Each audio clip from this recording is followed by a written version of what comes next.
आम तौर पर आप जहाँ रहते हैं, आपको वहाँ के डायरेक्शंस के बारे में अच्छी तरह से जानकारी होती है। लेकिन जैसे ही आप किसी नए जगह पर जाते हैं या किसी नई कंस्ट्रक्शन साइट पर जाते हैं, तो आपको वहाँ पर डायरेक्शन को पता करने के लिए कंपास का सहारा लेना पड़ता है।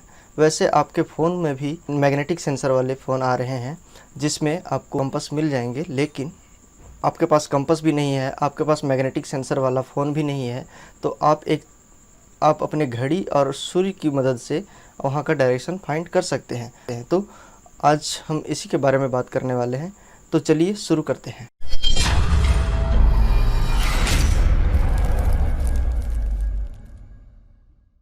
हम सब जानते हैं कि हमारी पृथ्वी अपने एक्सिस पर 24 घंटे में एक चक्कर लगाती है। लेकिन जब आप पृथ्वी से सूर्य को देखेंगे, तो आपको सूर्य पूर्व से पश्चिम की ओर घूमता हुआ नजर आएगा।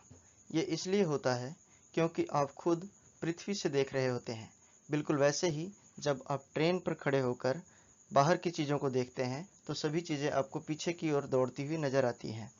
इसी तरह से जब आप पृथ्वी से सूर्य को देखते हैं, तो आपको सूर्य पूर्व से पश्चिम की ओर जाता हुआ नजर आता है, जबकि पृथ्वी पश्चिम से पूर्व की ओर रोटेट करती है। इसका मतलब है कि जब आप इसे नॉर्थ पोल से देखेंगे, तो आप इसे एंटी क्लॉकवाइज रोटेट करते हुए पाएंगे, जबकि आप साउथ पोल से देखेंगे तो ये क्लॉकवाइज डायरेक्शन में घूमती हुई नजर आएगी। मान लीजिए आपकी घड़ी में 9 बज रहे हैं, तब आपका पहला काम क्या होगा कि आप अपने घंटे की सुई को सूर्य के साथ अलाइन करें। अब आप जब 12 बजे से कम टाइम हो रहा है आपके पास, तब आप 9 बजे घंटे की सुई और जहां पर 12 लिखा हुआ है उसके बीच एक रेखा खींचेंगे।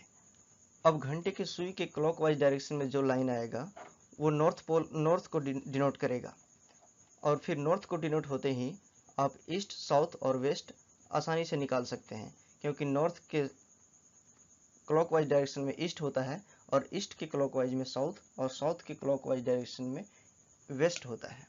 चलिए इसे एक और एग्जांपल से समझते हैं। मान लेते हैं आपके घड़ी में 12 बज रहे हैं। अब 12 बजे के समय क्या है कि आपके घंटे की सुई और 12 लिखा हुआ जो है वो एक जगह पर अलाइन हो रही है।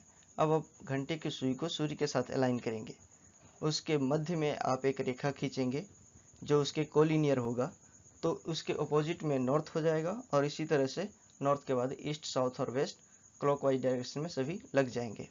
चलिए एक और उदाहरण से समझते हैं। मान लीजिए आपके घड़ी में दोपहर के 3 बज रहे हैं। अब जब 12 बजे के बाद का समय होता है, तब आपको घंटे की सुई और 12 लिखा हुआ है उसके बीच एक मध्य रेखा खींचना है, और घंटे की सुई के क्लॉकवाइज डायरेक्शन में आपको जो रेखा आएगा उसको हम नॉर्थ कहेंगे, और नॉर्थ के क्लॉकवाइज डायरेक्शन में ईस्ट, ईस्ट के क्लॉकवाइज में साउथ, साउथ के क्लॉकवाइज में वेस्ट आ जाएगा। चलिए एक और उदाहरण लेते हैं। मान लेते हैं आपके घड़ी में 3:30 बज रहे हैं। अब 3:30 बज रहा है, तब आप घंटे की सुई और 12 जहां पर लिखा हुआ है उसके बीच एक रेखा खींचेंगे।